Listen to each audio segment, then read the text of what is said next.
Oke, bismillah. Assalamualaikum warahmatullahi wabarakatuh.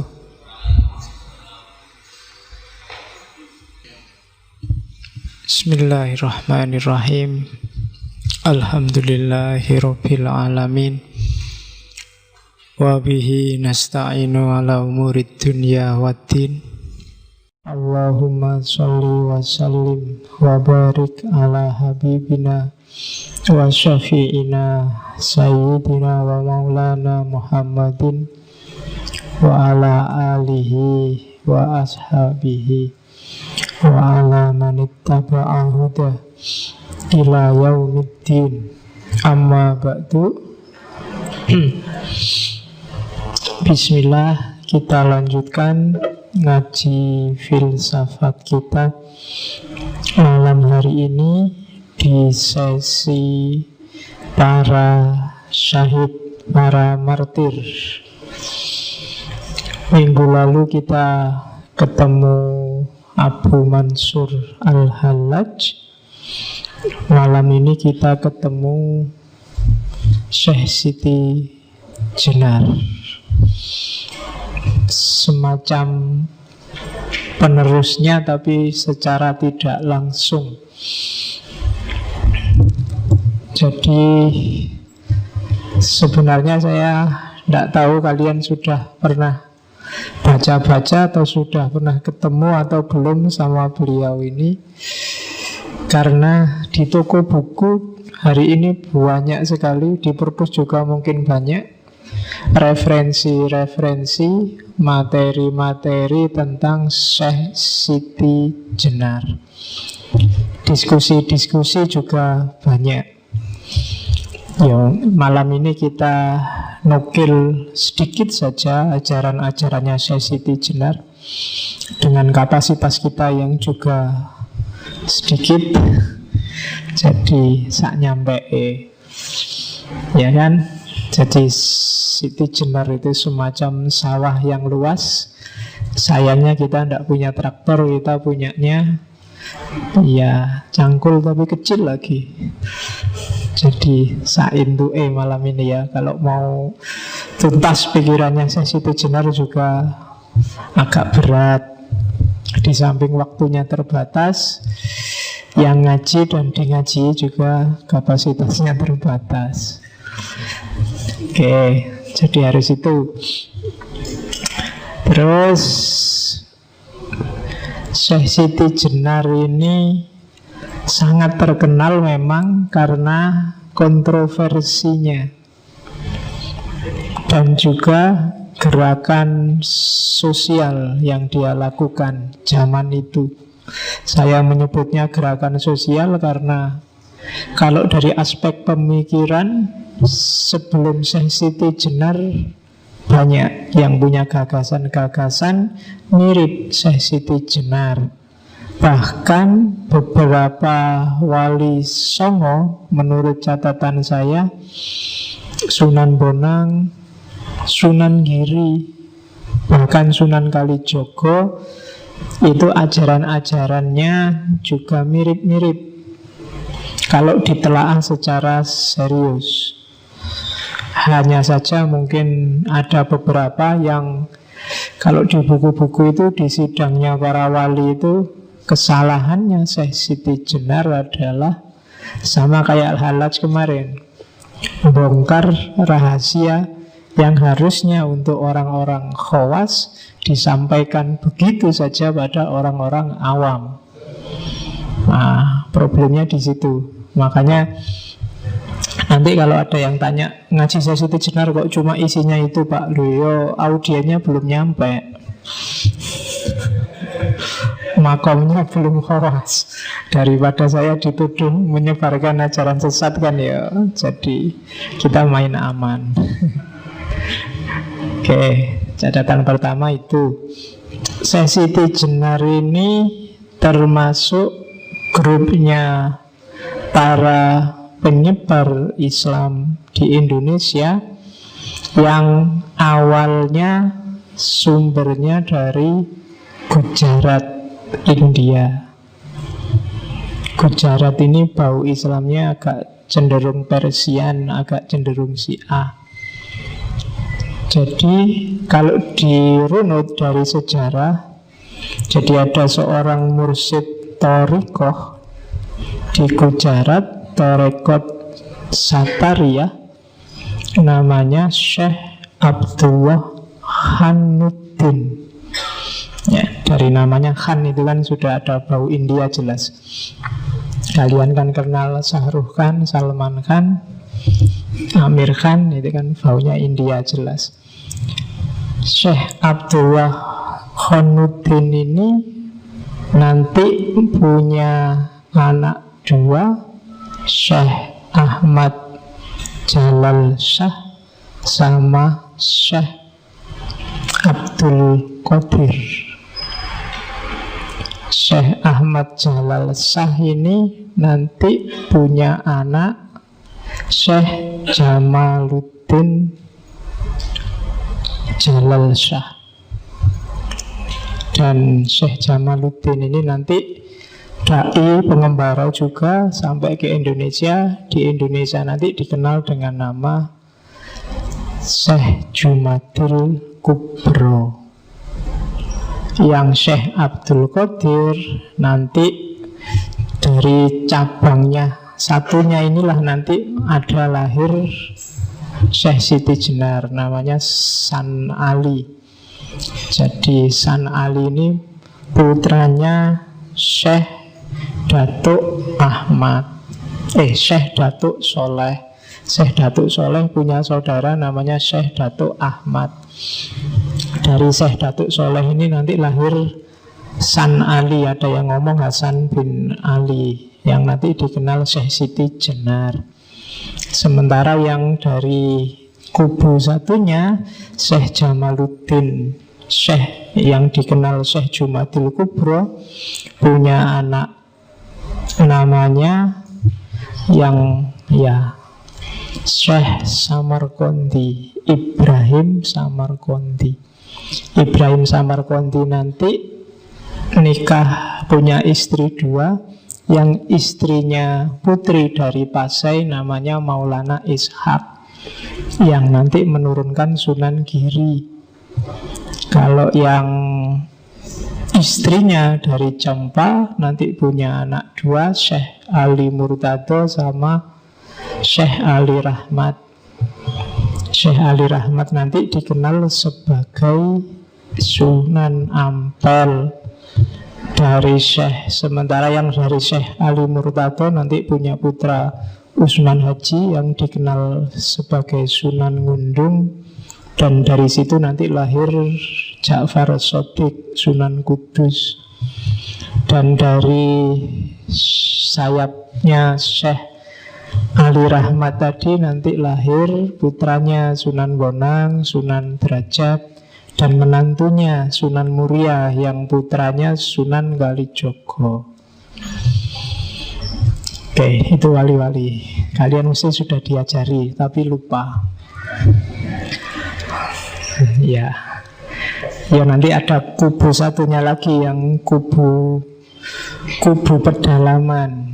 Keturunannya Raja Majapahit terakhir, Brawijaya Pamungkas, Kertabumi. Yang nanti dari situ lahir Sunan Kalijogo.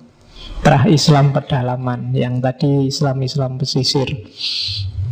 Oke, bismillah, kita lihat. Jadi ada banyak sekali mitos-mitos tentang Syekh Siti Jenar.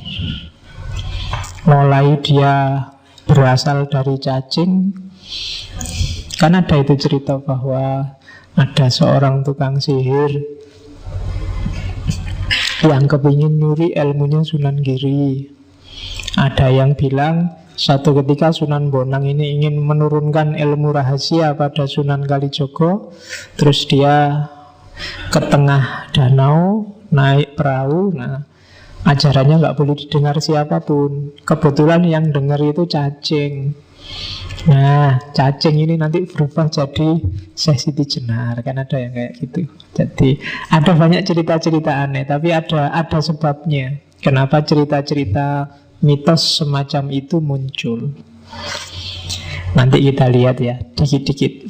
Hampir semua tokoh martir kita, mulai Sokrates, minggu lalu Al-Hallaj, itu sebenarnya tereksekusi karena politik, tidak terutama karena ajarannya. Kita lihat. Kalau ini rentetan namanya, yang paling terkenal ya Syekh Siti Jenar, cuma dia kecilnya disebut San Ali, atau ada yang menyebut nama aslinya Hasan Ali Ansor. Ada juga nama Syekh Abdul Jalil. Ini diperoleh ketika ikut dakwah di Malaka. Terus ada juga nama Syekh Joboronto, Jabaranta. Itu ketika dakwah di Palembang, Sumatera. Ada juga nama Prabu Satmoto. Jadi Prabu Satmoto itu raja yang kelihatan oleh mata, raja yang kasat mata. Itu diperkenalkan oleh murid-muridnya. Nanti ada banyak muridnya yang menyebarkan ajarannya. Daerah Jawa Baratan lebih gampang menyebutnya Syekh Lemah Abang atau Lemah Bang. Juga nama Syekh Siti Jenar. Jadi itu karena filosofi yang dikembangkan adalah nasud dan lahutnya gaya Al-Hallaj, yang itu bahwa jasad itu tidak ada nilainya. Jasad itu hanya sekedar tanah. Manusia itu berharga bukan karena jasadnya, bukan karena kulit, daging, dan fisikmu, tapi karena rohmu, yang itu pancarannya Tuhan di muka bumi. Dan itu Syekh Siti Jenar mungkin sering mengajarkan ini, sehingga oleh muridnya dinamai Siti Jenar. Dia sering mungkin berfilosofi tentang tanah merah. Maka nanti kita lihat seperti apa ajarannya. Ada juga nama Syekh Nurjati atau Pangeran Panjunan, atau kadang juga disebut Sunan Sasmito. Ini adanya di Babat Cirebon. Variasi lain ada Syekh Siti Bang, Syekh Siti Brit, Syekh Siti Luhung, naskah-naskah Jawa Tengah. Kalau Ronggo Warsito menyebutnya Sunan Kajenar. Ada juga nama Syekh Wali Lanang Sejati. Nah itu susah itu.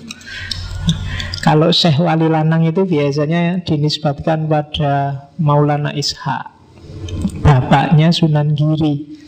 Tapi Syekh Siti Jenar ini tidak cuma Syekh Wali Lanang, tapi Wali Lanang Sejati. Ya, ada juga nama Syekh Jati Mulyo. Ada juga nama Syekh Sunyoto Jati Murti Susunan ing Lemah Abang. Gelarnya panjang ya. Oke, sekarang silahkan kamu hitung dan dihafalkan berapa namanya Syekh Siti Jenar. Ya kan kalau ada ujiannya kan kamu harus menghafalkan ini. Sebutkan nama-nama Syekh Siti Jenar dan alasannya. Nah, iya kan harus gitu, harus dihafalkan. Oke, kita lihat guru-gurunya. Guru pertama adalah Syekh Datuk Kahfi.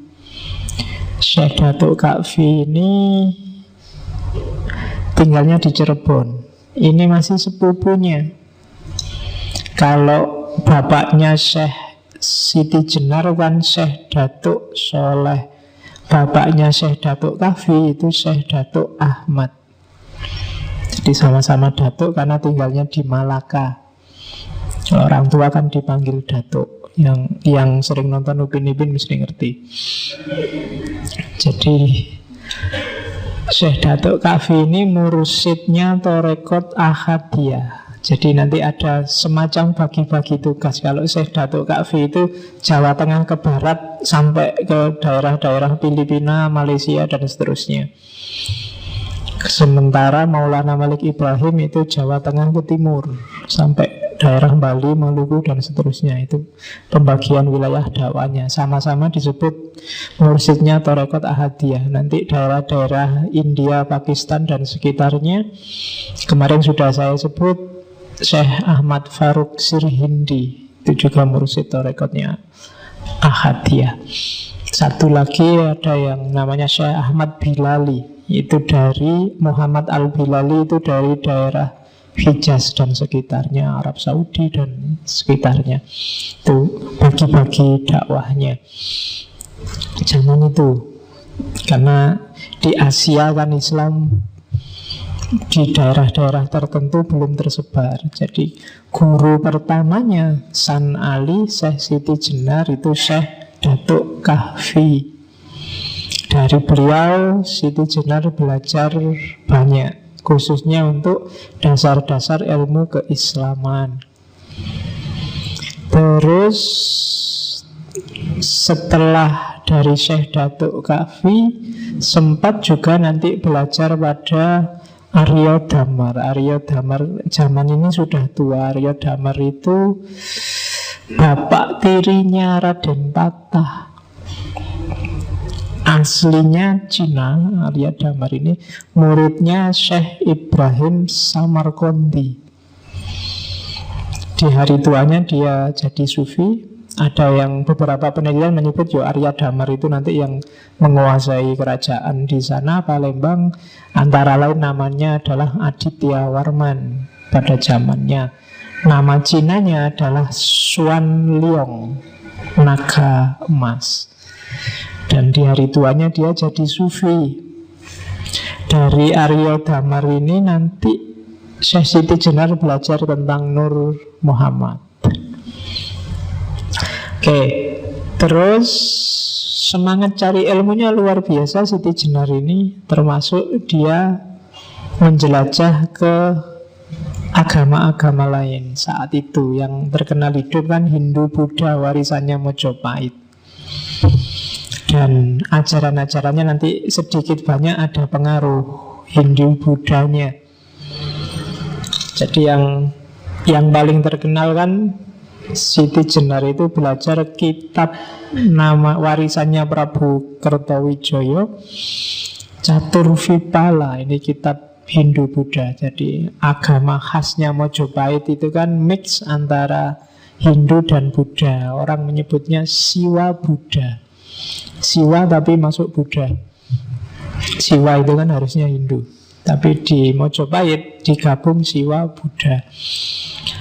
Nah itu kitab warisan Mojopahit itu yang paling terkenal itu Caturvipala. Dan 4 ajaran yang nanti berpengaruh pada Syekh Siti Jenar, yaitu 4 laku utama. Ini sufi. Yang pertama nisfra, lenyapnya keinginan. Nirhana, lenyapnya keterikatan dengan yang jasmaniah. Yang ketiga niskala. Niskala itu fana. Fana itu bersatu dengan yang tak terbatas. Dan yang keempat nirasraya. Nirasraya itu fana fil fana, puncaknya kelenyapan. Kalau fana itu egomu hilang, kamu bersatu dengan Tuhan. Tapi kalau fana fil fana itu sudah nggak bisa dibahas, nggak bisa dibahasakan lagi, nggak bisa dijelaskan. Bersatu itu kan masih bisa dijelaskan. Ana al-haq, akulah kebenaran, masih bisa diucapkan dengan kata-kata. Fana tapi masih bisa ngomong, akalnya masih jalan. Tapi fana fil fana itu sudah wallahu a'lam bishawab. Wassalamualaikum, sudah selesai. Kamu sudah gak bisa ngomong apa-apa. Kalau Nabi Musa sudah pingsan, dia tidak bisa ingat apa-apa lagi. Itu fana fil fana. Kalau ajaran Hindu, Buddha namanya nirasraya. Nah itu jadi ini ajaran ini sangat berpengaruh nanti di Syekh Siti Jenar. Terus dia juga pernah mengembara ke Baghdad karena dia tahu nenek moyangnya ada di sana. Jadi Syekh Siti Jenar yang tak sebut tadi dari Gujarat itu kan, kalau ditarik garis silsilahnya, keturunan dari Husain bin Ali. Kalau Husain kan ya berarti masih cucu langsungnya Rasulullah. Maka dia juga ingin kenal sama nenek moyangnya. Maka dia sempat belajar di Baghdad. Dan di Baghdad lah dia kenal ajaran-ajaran tasawuf. Dia kenal Al-Hallaj, dia kenal Ghazali, dia kenal Al-Qushairi dan kawan-kawan. Cuma dalam sejarahnya yang paling bikin Syekh Siti Jenar terpesona adalah karya-karya Abdul Karim Al-Jili. Jadi Abdul Karim Al-Jili ini dia nulis 3 kitab yang bikin Syekh Siti Jenar jatuh cinta, yaitu Hakikat Al-Haqaiq, yang kedua Al-Manazil Al-Ilahiyah, dan yang ketiga Al-Insan Al-Kamil. Ini kitab yang bisa kamu cari dan kamu download. Syukur-syukur bisa kamu baca. Syukur-syukur bisa dijalani. Apalagi yang Insan Kamil, nanti termasuk berpengaruh pada Iqbal dan kawan-kawan. Jadi konsep Insan Kamil dalam tradisi tasawuf yang paling terkenal kan memang dari Al-Jili, dan yang kedua dari Ibnu Arabi. Versi eksistensialisnya nanti disempurnakan oleh Iqbal dari India. Nah, jadi dengan bekal dari guru-guru awal sampai guru-guru akhir, nanti Syekh Siti Jenar menjalani lakunya sendiri sebagai seorang sufi dan melakukan gerakan sosial besar-besaran waktu kembali berdakwah ke Jawa, yang kemudian dakwahnya ini meresahkan penguasa saat itu. Kan jadi transisi dari Raden Patah dan Sultan Trenggono. Jadi Syekh Siti Jenar dan murid-muridnya dianggap mau bikin makar. Jadi Syekh Siti Jenar itu kan dulunya ketika berdakwah itu kan muridnya banyak dan dia bikin komunitas-komunitas. Komunitas ini nanti yang dikenal komunitas Lemah Abang. Dia buka hutan, buka daerah baru, pengikutnya banyak dan cabangnya di mana-mana. Hampir di seluruh Jawa ada. Itu di catatan saya, daerah yang namanya Lemah Abang itu di Tangerang ada, Tangerang Banten, Bekasi ada, Karawang, Indramayu, Cirebon, Brebes, Pekalongan. Kemudian daerah Jawa Tengah sampai timur ada Wonogiri, Magetan, Pasuruan, Banyuwangi. Di Bangkalan, Madura ada Tanah Merah. Itu yang babat alas itu Syekh Siti Jenar dan kawan-kawan. Itu mengkhawatirkan bagi Sultan Trenggono zaman itu, sehingga dipanggil bolak-balik ke istana, tidak mau. Dan itu nanti jadi cikal bakal yang diidentifikasi oleh Clifford Gate sebagai masyarakat abangan. Jadi sumber lahirnya yang disebut Islam kejawen. Oke, sangkan parannya di situ. Dan ini khawatir luar biasa si Sultan Trenggono ini. Apalagi ajarannya agak nekat, beda sama para wali yang santun, yang kayak kiai beneran zaman sekarang itu. Kalau Syekh Siti Jenar rada uraan kayaknya. Jadi dia pemikir bebas yang sejati. Jadi kendel, kalau ngomong juga kendel, kalau nafsir juga kendel, kalau dakwah juga berani. Itu yang bikin Sultan gerah dan memanfaatkan majelis wali untuk menyidangkan dan bahkan nanti ceritanya sampai mengeksekusi. Meskipun ada banyak sekali versi apapun, tapi alur utamanya kelihatan bahwa Syekh Siti Jenar pada zamannya dianggap makar pada negara, khususnya negara Islam saat itu, atau yang anggap dirinya sebagai negara Islam, dengan gayanya masing-masing. Oke, jadi itu settingnya seorang Siti Jenar. Saya tidak tahu kalian memahaminya seperti apa selama ini. Biasanya yang tidak dalam membacanya, yes, intinya Siti Jenar itu Suroto pemberontak, ajarannya sesat, terus dieksekusi oleh para wali yang ajarannya lurus, kan itu. Atau paling tidak mungkin di pemahamanmu selama ini kita tidak nyampe Siti Jenar itu salah, wong ajarannya orang khusus kok diajarkan pada orang awam. Yo, walau alam bisawab, tapi alurnya sebenarnya sudah kelihatan. Ada politik yang bermain di situ, sama kayak kasusnya Al-Hallaj atau Sokrates 2 minggu kemarin, termasuk minggu depan. Minggu depan rencananya kita ngomong martir juga, cuma biar nggak Islam terus yang dieksekusi. Minggu depan kita cari martir dari agama lain.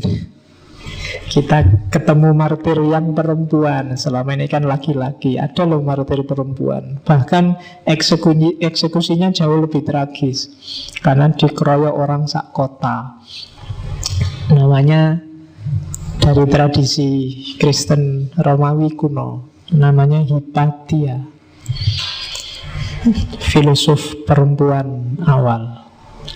Kita ketemu minggu depan. Oke, hari ini masih lemah abang dulu. Oke ya, dan coba ceklah, jangan-jangan Jakarta itu ada satu tempat namanya Tanah Abang. Ya, lo iya, itu ada kemungkinan juga nyambung sanadnya sampai ke Syekh Siti Jenar. Carilah bekas murid-muridnya di sana. Sopo ngerti ada, sekarang banyak Cinanya di sana. Jangan-jangan keturunannya Arya Damar tadi. Oke, jadi itu setting sosial seorang Siti Jenar. Kita mulai melihat pikirannya. Nggak usah terlalu lama di trik-trik politiknya.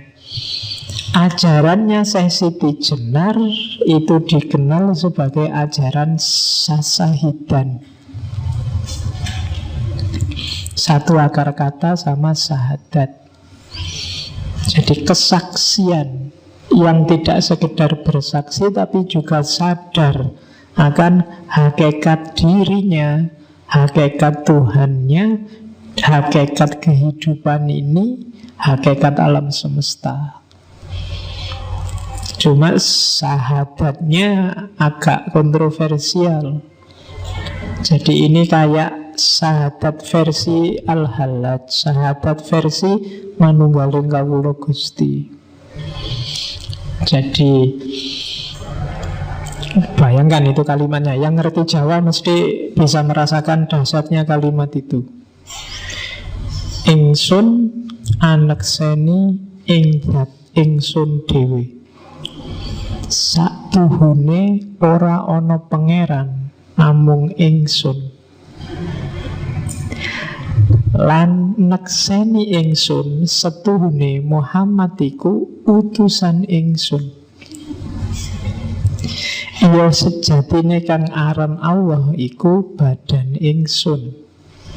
Rasul iku rasaning sun. Muhammad iku cahyaning sun. Iya ingsun kang eling tan kena ing lali.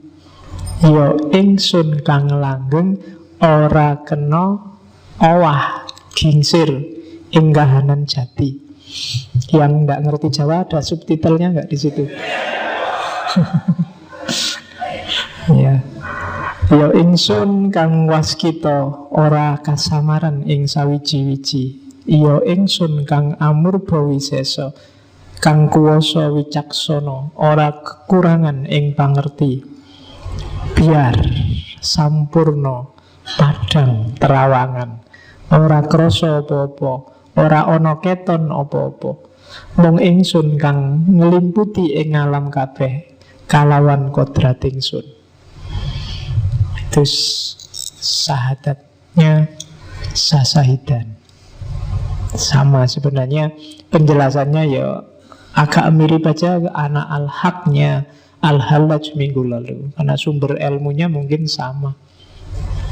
Jadi kalau Syekh Siti Jenar ngomong ingsun, itu nunjuknya bukan ingsun yang fisik aku yang ada ini, tapi ingsunnya itu ingsunnya Allah. Orang jadi salah paham karena ingsun di situ ditafsirkan Siti Jenar yang manusia. Padahal kalau pakai filsafatnya hululnya Al-Hallaj kemarin, ingsunnya itu ingsun akunya Allah. Karena yang berhak bilang aku hanya Allah. Yang akunya pasti ada itu kan cuma Allah. Akuku ini kan nggak mesti ada. Akuku itu ada karena adanya akunya Allah. Akuku itu tidak sejati. Fisikku ini tidak ada gunanya kan. Kalau bagi Syekh Siti Jenar, fisik kita ini bangkai, mayat. Ketika ditinggalkan Allah, tidak ada orang mau menyentuh kita. Katanya Syekh Siti Jenar malah najis. Jadi fisik itu tidak ada ini. Jadi kalau dia bilang aku, bukan aku yang fisik ini, berarti aku yang rohani. Dan aku yang rohani itu wa nafakha fihi min ruhi, bagian dari ruhnya Allah. Jadi kalau saya bilang aku, pasti yang dirujuk bukan yang fisik ini. Wong ini cuma asalnya dari tanah, besok kembali ke tanah, tanah merah. Ya kan? Tapi aku yang rohani, dan akuku yang rohani itu hakikatnya adalah Allah. Kok kamu nggak nemu Allah dalam dirimu, berarti kamu sedang gelap. Ya kan? Nur Muhammad nggak mencapai dirimu. Biar Nur Muhammad mencapai dirimu, bergeraklah mendekat ke Nur Muhammad. Nur Muhammad itu makhluk paling dekat sama Allah karena dia limpahan pertama. Biar dirimu terang. Kalau kamu terang, kamu bisa tahu Allah yang ada dalam dirimu. Nah itu filosofi dari Syekh Siti Jenar. Mirip sama Al-Hallaj, mirip sama Abu Yazid Bustami, mirip sama Ibnu Arabi. Maka saya bilang dia bukan orang yang pertama yang ngomong semacam ini. Bahkan para wali yang lain pun insya Allah ngerti ajaran ini. Cuma mungkin karena pertimbangan masyarakat muslim yang belum dewasa, yang hampir semua masih mu'alaf. Yo harus, yo kayak Nabi Muhammad awal kan Islam ketika didakwahkan ke masyarakat Arab kan Islam yang sangat material. Lakukan ini pahalanya sekian, lakukan itu kan sebenarnya untuk mancing orang biar mau. Setelah mau biar dia merasa. Setelah dia merasa harusnya sudah tidak terikat lagi pada yang fisik. Nah itu maunya Syekh Siti Jenar dan kawan-kawan. Cuma para wali pertimbangannya mungkin dakwah. Oke, sehingga Syekh Siti Jenar dengan dukungan politik akhirnya harus dieksekusi. Merusak imannya masyarakat yang masih belum cerdas. Sama kayak Sokrates kemarin, sama kayak Al-Hallaj. Oke, jadi syahadatnya namanya syahadat Sasahidan. Ini bagi muslim yang syariat kaku, ini murtad luar biasa. Ya kan? Ini kafir mughaladzah ini sudah. Iya, sudah. Tidak bisa lagi ditolerir. Masa nganggap dirinya Tuhan, ya kan? Padahal kamu tidak sadar. Jangankan yang ini ya, ketika kamu merasa benar, ketika kamu merasa besar, ketika kamu merasa sombong, itu sebenarnya juga kamu sedang nganggap dirimu kayak Tuhan. Karena yang berhak sombong, berhak merasa selalu benar, itu hanya Allah.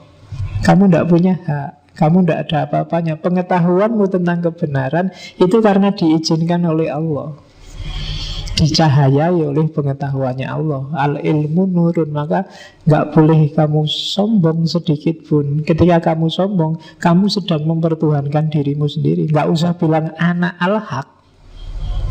Sebenarnya ketika kamu merasa dirimu yang paling benar, itu kamu kayak Al-Halaj yang bilang anak al-haq, akulah kebenaran.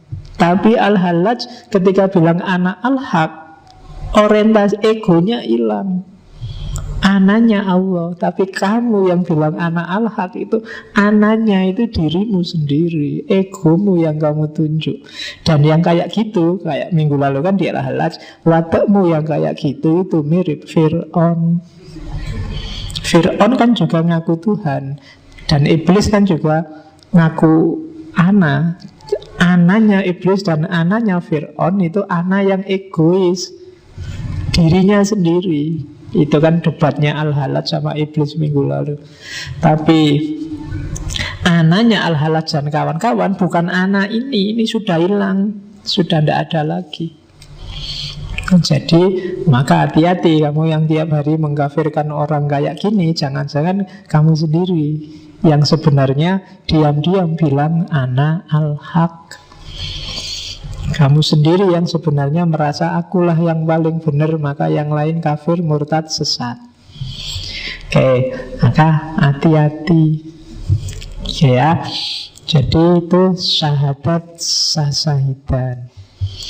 Terus ini kalimat saya potong ketika Al-Syekh Siti Jenar debat sama para wali. Jadi ada banyak sekali argumen, ada banyak sekali tuduhan.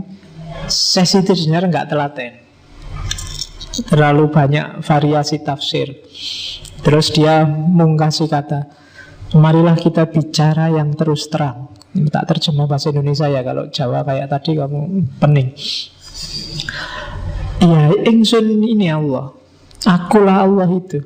Akulah yang disebut Prabu Satmata. Tidak ada lain yang bernama Allah. Saya menyampaikan ilmu tertinggi yang membahas ketunggalan. Ini bukan badan. Jadi aku itu yang tak maksud bukan badan ini. Selamanya bukan, karena badan itu tidak ada. Yang kita bicarakan ialah ilmu sejati. Dan untuk semua orang kita membuka tabir.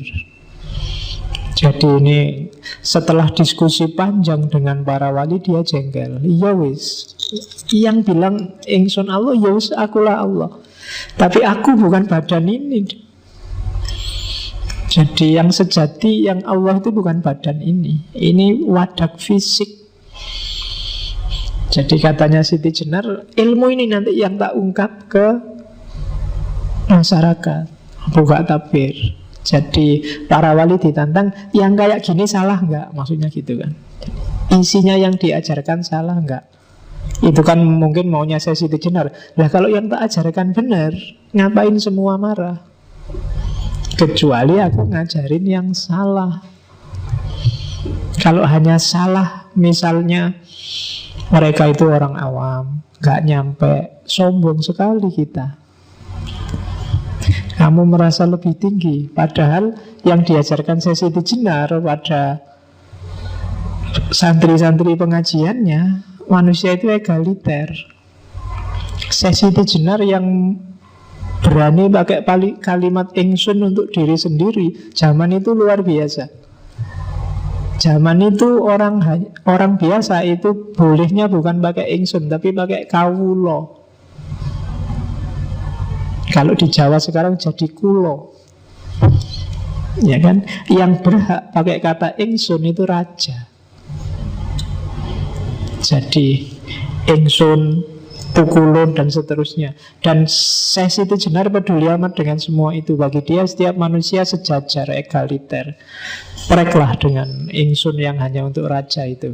Kalau kamu mau bilang ingsun, bilang aja ingsun aku. Tidak harus kawulo. Kalau kawulo itu kan hamba. Tidak ada raja dan hamba di dunia ini. Kita sejajar. Di atas kita hanya Allah. Itu yang diajarkan di Lemah Abang. Dan ini kan yang bikin telinganya raja panas. Masa itu kemarin kata-kata milikku sekarang mau dipakai semua orang. Jadi rebutan kata. Ya kan? Kemarin kan juga ada rebutan kata-kata Allah itu kan, di Malaysia, yang oleh pengadilan diputuskan kata Allah itu hak miliknya orang Islam. Yang Kristen jangan berani-berani pakai kata Allah. Kan gitu keputusannya di Singapura. Persis di era ini. Simbol-simbol arogansi, simbol-simbol perbudakan, simbol-simbol hierarki manusia dan penindasan manusia atas manusia. Dia mengkritik feodalisme zaman itu. Oke. Lah kok para wali mau saja disuruh bersidang? Ya lagi-lagi urusan politik. Wali juga mereka juga punya strategi dakwahnya masing-masing. Nanti sesi jenak dianggap wah ini ngerusak proyek kita nih, kan gitu. Kita sudah punya proyek bagus-bagus sekarang dicegati dengan sasahidan. Terus, jadi kalau kemarin Syekh Siti Jenar ana al-haq, maka al-halaj ana al-haq, Syekh Siti Jenar kalimat yang terkenal adalah yo ingsun iki Allah. Argumennya apa? Ya persis kayak al-halaj kemarin. Jadi aku itu yang punya aku itu hanya Allah, bukan diri manusiaku yang ditunjuk, tapi Allah yang ada dalam diriku. Kalau ada yang bantah, loh Allah kok ada dalam dirinya manusia? Terus terus Allah harusnya ada di mana? Kita kan yakin bahwa Allah itu muhit itu ada di mana-mana. Dia meliputi segala sesuatu. Jangankan dalam diri manusia, di setiap makhluk ciptaannya, di sana ada Allah. Kamu tidak akan berani bilang di sini ada Allah, enggak. Kamu bilang tidak ada juga susah, bilang ada juga susah. Itulah Allah itu loh, lihatin. Nah kamu kan nggak berani. Padahal kita punya pandangan bahwa innallaha bikulli syai'in muhit. Muhit itu meliputi segala sesuatu. Dunia ini ada di dalam Allah. Maka kalau orang bilang Allah dalam diriku, bukan sesuatu yang tidak masuk akal. Bahkan banyak sekali ayat yang mengisyaratkan ke sana. Ya termasuk tadi wa ana aqrabu ilaihi min hablil warid. Allah itu lebih dekat daripada urat nadi yang di leher ini. Berarti Allah lebih dekat padamu dibandingkan nyawamu sendiri. Sama nyawa kamu bisa putus, tapi sama Allah tidak bisa. Kan kalau ada orang mati, nyawanya putus sih. Kan ada yang gitu. Tapi sama Allah tidak bisa, karena Allah lebih dekat denganmu. Cuma kita nggak sadar. Kita itu merasa sosok pribadi yang mandiri, kita di sini dan Allah di sana. Kan kita mikirnya gitu. Makanya kalau berdoa terus kamu nggak luar biasa gini kan, sambil ya Allah minta ke atas. Ya enggak apa-apa sih, asal lebih khusyuk. Dibandingkan yang enggak sambil doa enggak konsentrasi, kadang tangannya gini-gini, amin. Padahal doa itu minta kamu minta tapi enggak serius itu ya. Nanti jangan-jangan malaikatnya tersinggung. Minta apa tuh kamu itu? Minta kok sambil doanya hafalan lagi. Karena ada kamu tiap hari doamu kan hafalan. Jadi malaikat tuh mesti ala wis tahu podo. Ya kan? Hafalan ora jelas. Enggak ada penghayatan. Iya. Oke, nanti diketawain itu sama Siti Jenar di belakang nanti ada. Jadi yo ingsun iki Allah. Dan memang kan ada hadits qudsi yang bilang di situ, ana kanzun mahfiyun fa uridu an u'rafa fa khalaqtul khalqa fabi arafuni. Jadi aku itu khazanah tersembunyi. Sebelum ada makhluk satupun, ya Allah nggak dikenal. Maka Allah sengaja melakukan sesuatu, menciptakan sesuatu, biar dia dikenal. Jadi hakikatnya yang ada itu Allah. Cuma dia menciptakan semua makhluk termasuk manusia, biar dia dikenal. Dan dikasih bekal. Jadi penciptaannya tidak kayak sulap ting gitu, tapi pelimpahan dari dirinya Allah. Jadi ana kansun makhfiyun. Kayak kamu bercermin, kalau kamu ingin ngerti wajahmu kayak apa kan, bercermin lah. Dari cermin itu kamu ngerti dirimu. Nah, kayak tak bilang kemarin, wahdatul wujud itu bukan kok ada wujud sama wujud terus bersatu. Enggak. Ada wujud yang sejati, yang lain itu hanya cerminan dari wujud yang sejati itu.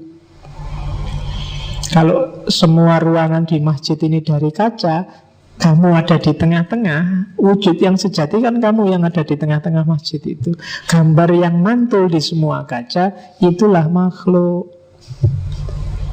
Semuanya representasi Allah, semuanya perwujudan dari Allah, meskipun mungkin tidak lengkap. Yang sebelah sana gambar punggungnya, sebelah sana gambar wajahnya, sebelah kiri gambar pundaknya, sebelah kanan juga gambar pundaknya. Dan yang gambarnya agak sempurna, mirip sekali sama Allah, itu manusia. Bukan gambar fisik loh ya, tapi gambar rohaninya. Nah itulah, maka iyo ingsun iki Allah, katanya Syekh Siti Jenar. Ini termasuk yang nanti kamu ulang 10 menit ke belakang di rekamannya, biar kamu paham.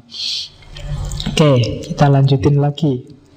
Dari situ lahirlah konsep namanya manunggaling kawula Gusti.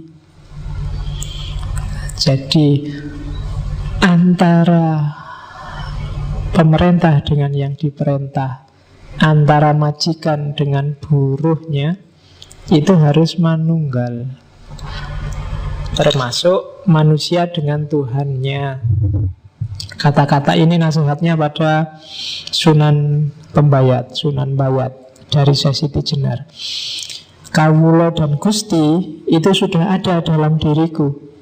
Siang dan malam tidak dapat memisahkan diriku dari mereka. Tetapi hanya saat ini nama Kawula Gusti itu berlaku, yakni selama saya mati. Diingat-ingat ya, di serat-serat, di babat, kalau ketemu kalimatnya Syekh Siti Jenar, kalau dia ngomong saya mati, itu sebenarnya kebalikannya. Karena alam hidup ini bagi Syekh Siti Jenar alam kematian. Alam kematian besok itu justru yang hidup sebenarnya. Jadi saat ini nama Kawula Gusti itu berlaku, yakni selama saya mati. Jadi saat kita hidup di dunia ini masihlah kita boleh ngomong manunggal antara Kawula dan Gusti. Tapi nanti setelah mati tidak ada lagi dikotomi Kawula dan Gusti. Kita masih Kawula kan karena kita masih terjebak oleh tanah merah ini. Kita masih terjebak oleh fisik. Begitu besok kita terbebas dari kungkungan fisik, ya kita hidup yang sejati. Dan itu tidak ada lagi dikotomi Kawula dan Gusti, karena kita sudah ilaihi roji'un, kembali pada yang sejati, kembali pada Allah. Tidak ada lagi keterpisahan, kecuali nafas yang tidak mutmainnah, itu yang tidak bisa langsung ilaihi roji'un, harus diperbaiki lagi. Oke, terus nanti kalau saya sudah hidup lagi, Gusti dan Kawula lenyap. Yang tinggal hanya hidupku, ketentraman langgeng dalam ada sendiri. Jadi sekarang filsafat hulul itihad manunggaling Kawula Gusti itu laku. Tapi besok tidak ada gunanya, wong sudah jadi satu. Sekarang masih bilang Ana al-haq, yo ingsun Gusti Allah. Itu sebenarnya masih, saya bilang tadi, masih rasanya ada jarak, masih fana, belum fana fil fana. Tapi besok di kehidupan yang sejati, ya lenyap yang sejati. Kalau bahasa Buddha namanya nirwana. Oke. He Pangeran Bayat, bila kau belum menyadari kebenaran kata-kataku, maka dengan tepat dapat dikatakan bahwa kau masih terbenam dalam masa kematian. Di sini memang banyak hiburan, aneka warna, lebih banyak lagi hal-hal yang menimbulkan hawa nafsu. Tapi kau tidak melihat bahwa itu hanya akibat panca indera.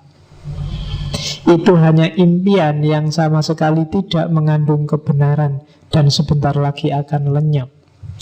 Gilalah orang yang terikat padanya. Tidak seperti Syekh Siti Jenar. Saya tidak merasa tertarik, tak sudi tersesat dalam kerajaan kematian. Satu-satunya yang kuusahakan ialah kembali kepada kehidupan. Jadi ini ya makomnya memang sudah tinggi. Ya tidak usah diukur sama kalian, masih panjang jalanmu. Ya syukur-syukur sedikit-sedikit, meskipun masih belum bisa merasakan untuk bisa semakom sama Al-Hallaj atau semakom sama Syekh Siti Jenar. Ya sidik-sidik lah melangkah mendekat ke sana. Karena memang hidup kita kan harus muter dari innalillahi wa inna ilaihi tadi. Kita harus kembali ke Allah. Jadi saya selalu bilang di banyak kesempatan, apapun yang kita lakukan, apapun yang kita ucapkan, ilmu apapun yang kita dapatkan, harusnya bisa selangkah atau setengah langkah atau seperempat langkah semakin dekat pada Allah.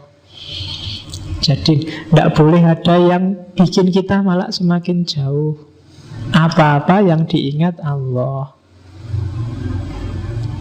Mau minum pun harus bismillah dulu, ingat Allah.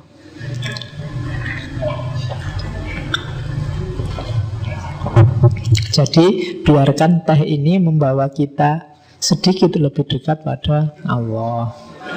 Dulu kan harus gitu, apapun harus begitu. Karena jalur kita itu ilahi pada Allah. Kalau ada apapun kok malah bikin kamu semakin jauh sama Allah, berarti kamu salah jalan, kamu tersesat. Karena hidup kita kembali ke sana. Kalau kamu semakin menjauh, berarti kamu sedang salah jalan. Cepet-cepet balik, kan gitu. Jadi kiblatnya tetap pada Allah. Sampai akhirnya syukur-syukur kamu bisa lari cepat kayak para wali, dan sebelum kamu meninggalkan dunia ini bisa bersatu, bisa akrab. Level kita kan akrab aja ya, bisa dekat, mukorobah kalau bahasanya para sufi sama Allah. Oke, jadi itu namanya manunggal. Hidup kita prosesnya ke sana, jangan ada yang sampai lupa. Jadi dunia ini persinggahan sementara, atau sebenarnya bukan persinggahan.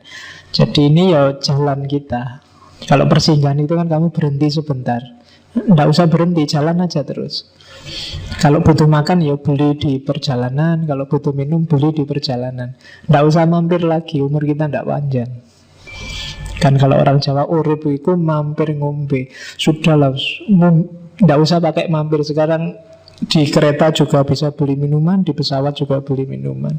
Tidak pakai mampir untuk ngombe. Jadi sambil jalan. Bahkan minum itu juga rangkaian perjalanan kita. Oke, itu ajarannya para sufi. Terus satu hal yang khas dari Syekh Siti Jenar, jadi dia punya strategi sendiri untuk membangkitkan kesadaran religius orang Jawa. Jadi Syekh Siti Jenar itu di banyak serat nanti punya banyak sekali jenis syahadat. Kalau kamu kan syahadatnya cuma satu, asyhadu alla ilaha illallah wa asyhadu anna muhammadar rasulullah.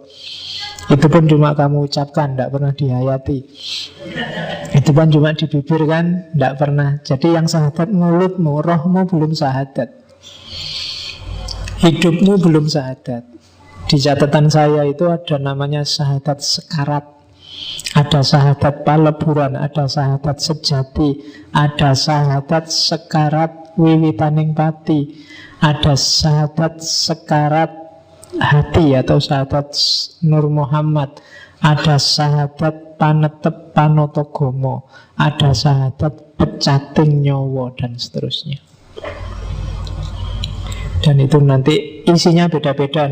Saya nggak sempat kalau tak taruh satu-satu di sini kamu nanti malah bingung. Syahadatmu tetap itu aja, tapi dengan gayanya Siti Jenar. Jadi menurut Siti Jenar, syahadat itu adalah kondisi roh, bukan sekedar ucapan lisan. Jadi bukan hanya lisan, rohnya ikut, yang lahir dari akal, akalnya ikut, dan hatinya ikut. Dan tidak harus bahasa Arab. Hampir semua syahadatnya campuran, susunannya Arab dan Jawa, biar murid-muridnya ngerti. Jadi syahadatnya rohnya.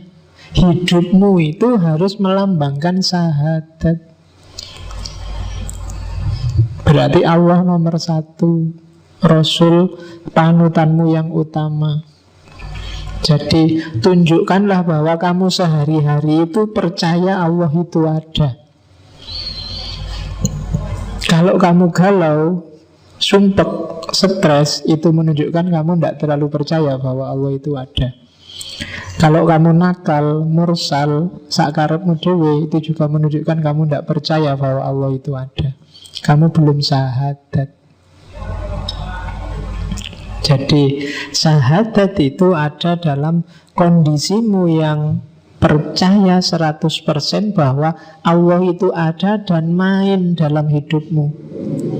Selama ini mungkin kamu hanya yakin Allah itu ada, tapi bahwa Allah bermain dalam hidupmu itu biasanya agak timbul dan tenggelam. Kalau pas lagi sumpah itu baru kamu ya Allah sedikit.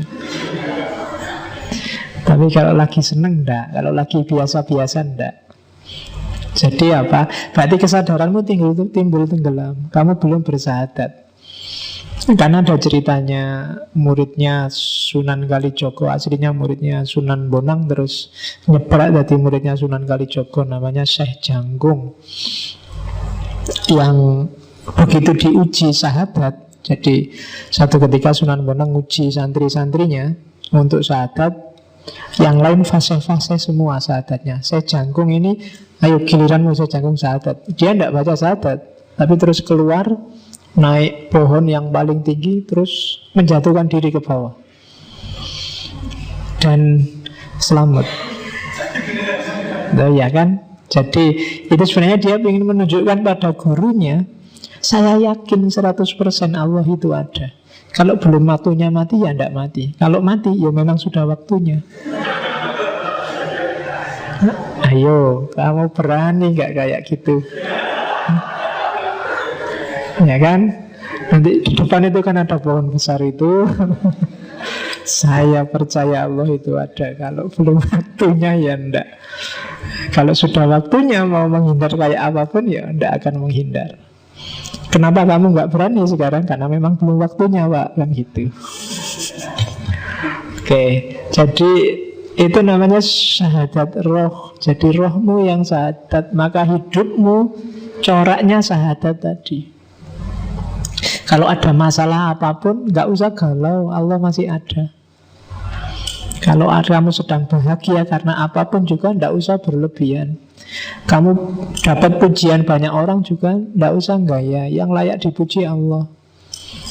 Kalau kamu bisa sebagus itu sehingga dipuji orang, itu kan karena izinnya Allah. Kamu dipinjemi beberapa kualitas bagus oleh Allah. Maka jangan bosen-bosen bilang Alhamdulillah. Semua yang kamu nikmati sekarang itu emangnya hasil karyamu. Kalau kamu pinter, pikiranmu kan sebenarnya dapat pancaran nur dari Allah. Kalau kamu cakep, itu dulu yang merancang dirimu kan juga Allah. Ayah ibumu gak merancang. Tiba-tiba kamu lahir jadi cakep. Kalau kamu merasa jelek, itu kamu mikirnya kurang panjang. Pasti cakep. Apa ada orang jelek? Kan gak ada. Cakep dan jelek itu kan urusan standar, bukan urusan hakikat. Jadi kalau standar itu kan bisa, tiap orang punya standar beda-beda. Yang kamu anggap jelek, ya siapa ngerti bagi yang lain sangat jelek. Oke, enggak, bagi yang lain bagus. Ya, oke, ya. Dan lagian itu kan kalau fisik kan, katanya sensitivitas general fisik itu apa? Itu cuma bangkai, itu cuma mayat. Hakikatnya fisik memang bangkai. Ketika dia ditinggal roh, ya kembali ke asalnya bangkai. Jangankan nunggu sehari, 1 jam aja, secakap apapun orang, kalau rohnya sudah pergi, siapa berani mendekat? Ya kan? Wis sopo lah kuno yang kamu anggap paling cakep. Innalillahi pengumuman misalnya. Semalam aja lah kamu temani, wis terserah di kamar hotel paling mahal kayak gimana. Kalau mau. Itu menunjukkan bahwa hakikatnya fisik itu bangkai, kayak katanya Syekh Siti Jenar. Jadi syahadat, hidupmu harus bersahadat. Bahasa lainnya bertauhid. Allah harus nomor 1 dalam hidupmu. Nanti hidupmu akan tenang. Kalau yang syahadat cuma mulutmu, ya tidak ada gunanya. Sama kan kalau dengan yang sholat cuma tubuhmu, yang puasa cuma perutmu, yang zakat cuma dompetmu, dan yang haji cuma fisikmu, tidak ada nilainya. Orang tidak Islam juga bisa kayak gitu. Oke, terus sholat. Ini juga dikritik habis-habisan oleh Syekh Siti Jenar. Sholat kita selama ini sholat fisik masihan. Nanti Syekh Siti Jenar punya 2 konsep sholat. Yang pertama sholat tarek, yang kedua sholat daim. Jadi sholat tarek itu ya sholat kita sehari-hari, sholat 5 waktu itu.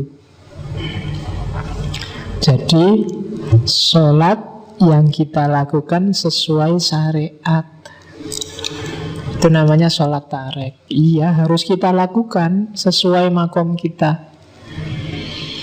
Cuma ini sholat yang beneran. Tujuannya sholat ya melepaskan kita dari dunia kematian, dunia fisik, dunia jasmania. Makanya di Al-Quran kan ada sholat itu tanha anil fahsya wal mungkar. Segala yang kotor dan keji, termasuk dunia fisik, itu akan mencegah kita karena sholat. Jadi sholat tarek itu bukan sholat olahraga yang kita lakukan tiap hari itu, tapi sholat yang hakikatnya kena. Kalau sholat kita semacam ini, kita akan terbebas dari alam kematian, alam duniawi. Kalau kita sudah bebas dari alam duniawi ini, kita nggak terikat lagi oleh dunia, kita akan masuk ke level sholat yang lebih atas, yaitu sholat daim. Sholat daim itu batin kita selalu dalam posisi dan kondisi sholat, kapanpun dan dimanapun. Jadi iya, fisiknya sholat, syariatnya memang ada, tapi intinya sholat kan tidak sholat untuk sholat.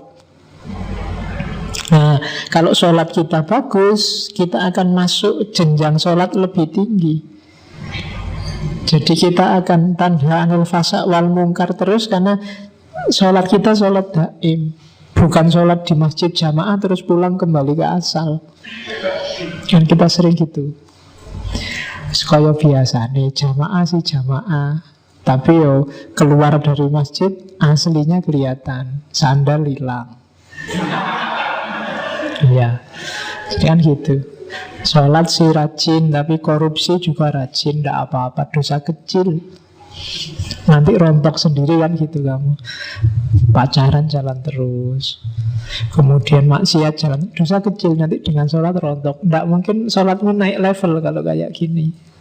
Sholatmu ada yang salah. Jadi maka Al-Quran itu nggak nyuruh kamu melakukan sholat kan, tapi menegakkan sholat. Menegakkan sholat itu berarti apa? Hidupmu harus tegak dengan dan karena sholat. Ini yang agak berat. sebenarnya. Selama ini kita masih menjalankan sholat. Itu yang bikin saya Siti Jenar ketawa. Diketawain bareng-bareng sama murid-muridnya. Kalau bisa kita naik sampai level sholat daim. Sholat daim itu batin kita selalu dalam posisi sujud, dalam posisi sholat.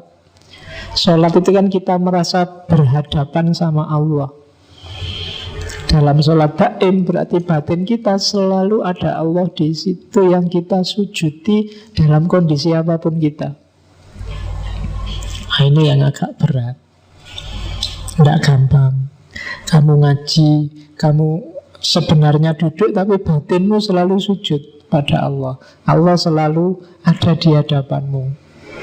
Pikiranmu selalu tunduk padanya. Itu sholat daim. Ini yang agak berat. Yang ini ajaran ini kadang-kadang disalahpahami. Ada juga beberapa muridnya saya Siti Jenar yang masih awam terus menafsirkannya berarti sholat syariat itu tidak penting. Yang penting sholat daim. Itu nanti ada beberapa di ajaran Islam kejawen. Jadi yang penting batinnya. Akhirnya maunya sholat daim aja, yang syariatnya ndak. Itu mungkin salah satu yang diprihatinkan para wali, karena memang orang belum makomnya untuk diajari yang gini-gini. Kalian aja kan juga ngawatiri nih, wis ngerti ngene. Sholatmu masih bolong-bolong, ngerti sholat daim. Yang penting kan batinnya. Ngapain sholat utuh 5 waktu aja? Yang bahaya di situ. Kalau dari ngaji ini kesimpulanmu begitu, berarti ngaji ini melakukan kesalahan yang sama dengan saya Siti Jenar beberapa waktu yang lalu. Yang menangkapnya kamu harus lebih cerdas dari yang awam. Berarti apa? Fisikmu, syariatmu jadikan kendaraan untuk menuju batin. Orang tidak bisa ujuk-ujuk masuk ke batin. Harus ada manifestasi fisiknya. Tidak bisa kamu hanya jatuh cinta saja. Kamu juga harus bilang I love you, antar jemput, apel, SM. Kan harus gitu juga. Kalau cuma batinnya aja buat apa? Tenang aja, yang penting hatiku selalu ingat padamu. Tapi disuruh jemput tidak mau, di WA nggak pernah balas, disuruh neraktir alasan terus. Ya berdoain namanya, ya kan? Tidak ada gunanya. Jadi batin ya butuh lahir medianya, ya kan? Sama tidak ada nilainya rajin antar jemput, sering neraktir, WA-an tiap hari, tapi tidak ada cinta sama sekali. Itu lebih tragis lagi, ya kan? Sudah antar jemput tiap hari, terus kita temen aja ya. Ya wis, nasibmu itu. Oke. Nah, positioningnya sholat daim dan ajaran-ajaran sufi kan di situ. Orang terus yang nangkep jadinya salah paham, syariatnya ditinggal. Sing penting eling hatine selesai. Nah, itu trouble. Oke. Itu potongan dari seratnya saya Siti Jenar.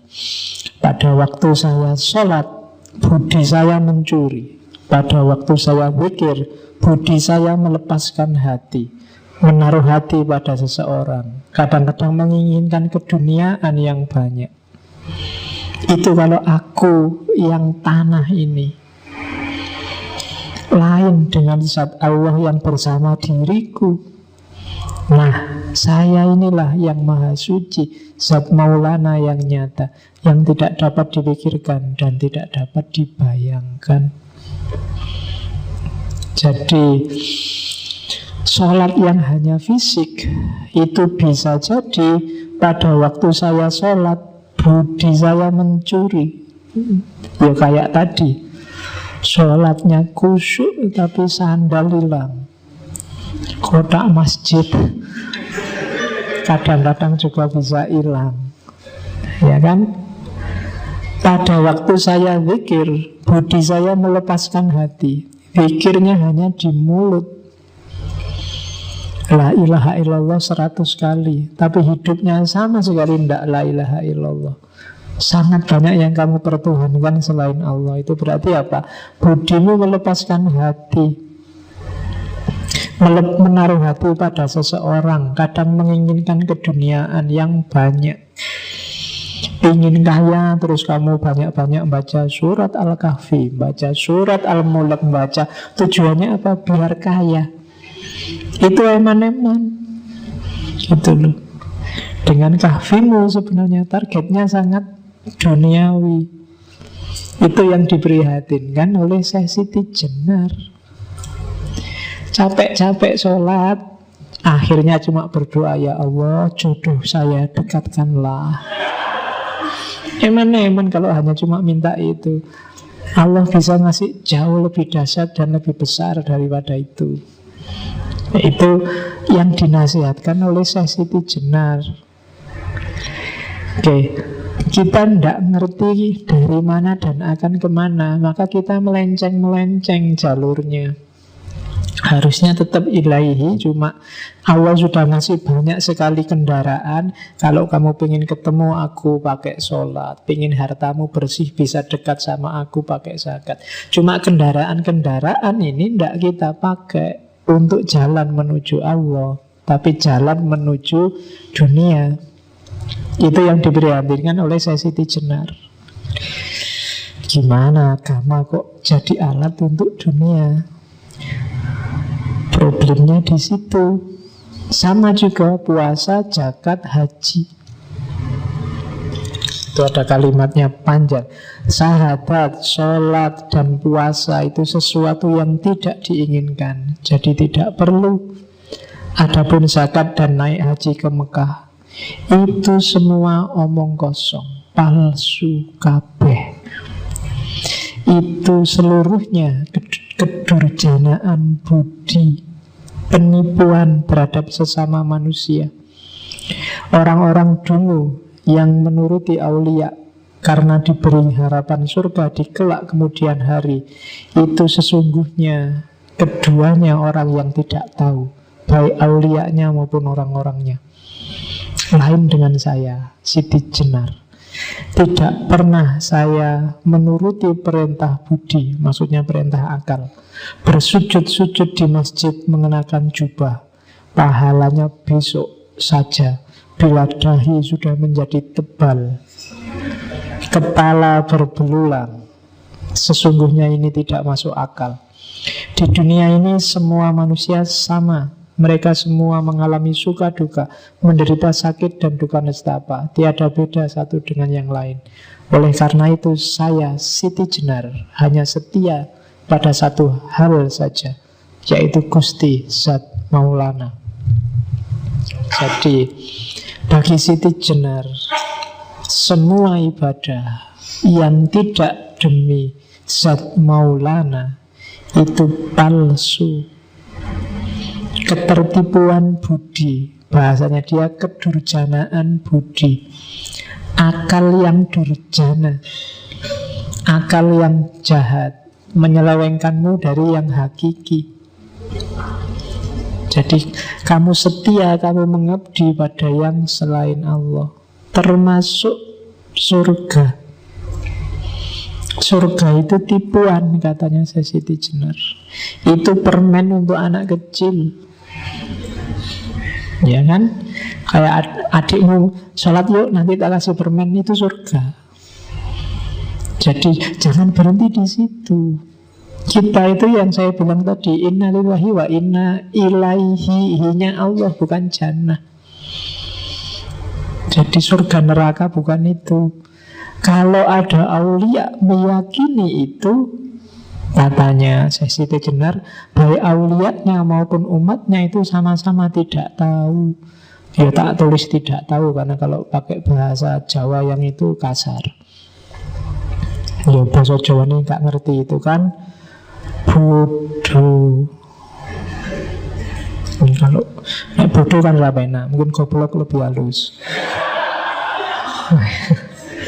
Ya, jadi Syekh Siti Jenar mengkritik itu. Jangan suka dengan yang kepalsuan deh. Emangnya Allah butuh sholatmu, butuh zakatmu, butuh hajimu? Kan enggak. Kamu yang butuh. Butuhnya untuk apa? Untuk mendekat ke Allah, menemukan kesejatian. Karena kesejatian hidup kita itu Allah. Begitu ketemu Allah, semua yang lain enggak penting lagi, termasuk dirimu sendiri. Maka kalau ada yang tanya, kamu di mana? Enggak ada. Yang ada hanya Allah. Makanya kan ada cerita waktu Sultan Trenggono ngirim utusan ke Pengging. Pengging itu tempatnya, pusatnya kajiannya Syekh Siti Jenar dengan muridnya. Syekh Siti Jenar dipanggil para wali dan sultan. Jawabannya Siti Jenar nggak ada, yang ada Allah. Besoknya lagi disuruh balik. Yo kalau gitu Allah dipanggil para wali. Datang lagi utusnya. Syekh, Allah dipanggil para wali. Jawaban saya Siti Jenar, Allah nggak ada, yang ada Siti Jenar. Wali-wali stres pokoknya musuh saya Siti Jenar itu. Susah. Akhirnya ya wis lah, dipanggil semua. Allah dan saya Siti Jenar dipanggil ngadep para wali. Akhirnya menghadap. Ya, yo dari Pengging ke Demak, ya lumayan. Pengging itu kan di sekarang daerah sekitar Boyolali situ. Saya lupa daerah-daerah Manudono situ, kecamatan situ. Itu dulu Pengging. Yang ada di situ muridnya Syekh Siti Jenar, Ki Ageng Pengging kedua, Pengging Anom. Kalau Pengging Sepuh itu putranya Brawijaya Pamungkas, Pangeran Handayaningrat, dikenal sebagai Ki Ageng Pengging Sepuh, yang waktu perang antara Demak dan Mojopahit dia tewas oleh Sunan Nguntung tadi. Sunan Nguntung itu putranya Syekh Ali Murtado, dan dia punya anak 3, Kebo Kenongo yang nomor 3, yang nomor 2 Kebo Kanigoro, yang nomor 1 perempuan. Yang Kebo Kenongo ini nanti yang jadi Ki Ageng Pengging Anom. Kakaknya Kebo Kanigoro itu meninggal ketika tirakatan di Gunung Merapi. Yang suka ceritanya Esa Mintarja, Nogo Sosro Sabu Inten, nanti akan banyak ketemu Kebo Kanigoro ini yang ngomong Joko Tingkir, Mas Karebet. Dan Kebo Kenongo Pengging Anom ini kan nanti yang punya anak Mas Karebet, Joko Tingkir dalam sejarahnya. Dan beliau juga nanti tewas mirip kayak gurunya. Jadi karena tidak mau dipanggil menghadap ke Demak. Oke. Terus itu sejarah sebenarnya. Yang selanjutnya, kehidupan. Bagi Syekh Siti Jenar, hidup ini hakikatnya mati, seperti saya bilang tadi. Jadi dibalik. Jadi hidup inilah kematian, dan justru setelah kita mati, itulah hidup yang sejati. Jadi maka manusia itu bangkai yang berjalan. Tidak usah terlalu kamu berarti urusan hidup dunia ini. Wong ini urusan mati kok. Tidak penting, kamu tidak harus galau hanya karena dunia. Tidak punya uang biasa, tidak punya pacar, apalagi. Tidak harus galau. Jadi ini dunia kematian, bukan dunia cahaya, bukan dunia kehidupan. Justru ini penjara bagi kita. Ruh kita terpenjara dalam fisik, sehingga terpaksa harus melayani yang jasmaniah dulu sebelum ketemu dengan kesejatian. Maka siapapun manusia yang membanggakan keduniaannya di level apapun, maka dia bodoh. Ini dunia gelap, dunia kematian. Oke. Dunia ini menggodamu, Jangan sampai kamu tergoda. Jadi kehidupan sejati adanya besok setelah kita mati. Ini juga yang kadang-kadang oleh para santrinya Siti Jenar dipahami secara berbeda. Terus mereka akhirnya apa? Merindukan kematian. Tidak apa-apa sih kalau sekedar ingin segera mati. Beberapa ceritanya loh ya, saya tidak tahu pasnya. Beberapa akhirnya apa? Ada yang begal, ngerampok, biar ditangkep, dipukuli orang banyak terus mati. Alhamdulillah lepas dari dunia. Wah, ini apa tuh is? Cara memahaminya ya karena orang awam kan sok-sok gitu.